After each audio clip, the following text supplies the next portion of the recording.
Once upon a time, in a grand kingdom of healing, the great Synthesizer found himself not upon a throne, but trapped within a castle under siege. Wave after wave of suffering souls crashed upon his gates, demanding his full attention, his time, and his energy. For 10 long hours he was held immobile, a solitary beacon in a storm of need, feeling the immense pressure mount until his mind, in the quiet of the night, began to tell him stories of a world turned to chaos, of a lone family fighting for survival against the walking dead. It seemed a metaphor as true as any fairy tale. In the midst of this struggle, a deep need stirred within him, not just to survive the day, but to break free from the siege forever. He had glimpsed a different path, a road of trials he was already walking.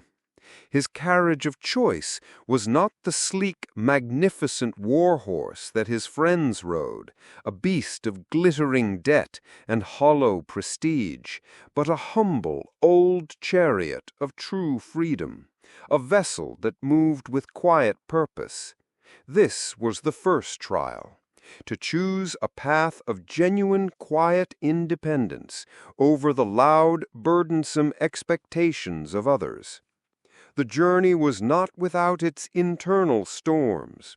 The Synthesizer's resolve was tested by another, a companion who saw the world not as a great tapestry to be woven, but as a hostile place to be endured, a place where flawed threads were reason enough to discard the whole cloth.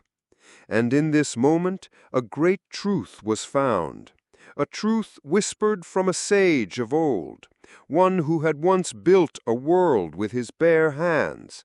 Life, the sage said, is made by people no smarter than you, and you can poke it, you can change it, you can build your own things. That simple truth became the key to the next gate. The Synthesizer began to change his very nature. The small acts he had always performed for others, the cooking, the shopping, the tending to the hearth, became rituals not of a servant, but of a sovereign. He began to apply the same cosmic law he had long observed in the stars to his own life, a law of synthesis, turning the raw, chaotic material of his day into something ordered and new.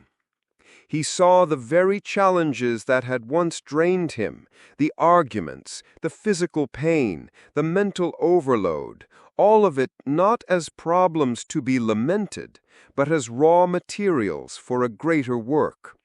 And so, as the day's siege finally lifted, the Synthesizer did not merely rest. He took his raw, honest experience and began to build, piece by piece, a tool that would one day help others facing similar sieges. He began his work with a simple investment, a 2-hour collaboration with another builder. He knew that the temporary discomfort of his old car, the pain in his body, the anxiety in his chest, all of it was simply data, a record of the trial. The final change was this: he was no longer a victim trapped in a story of endless struggle, but the hero of his own quest, gathering the scattered fragments of his day to forge a future of his own design.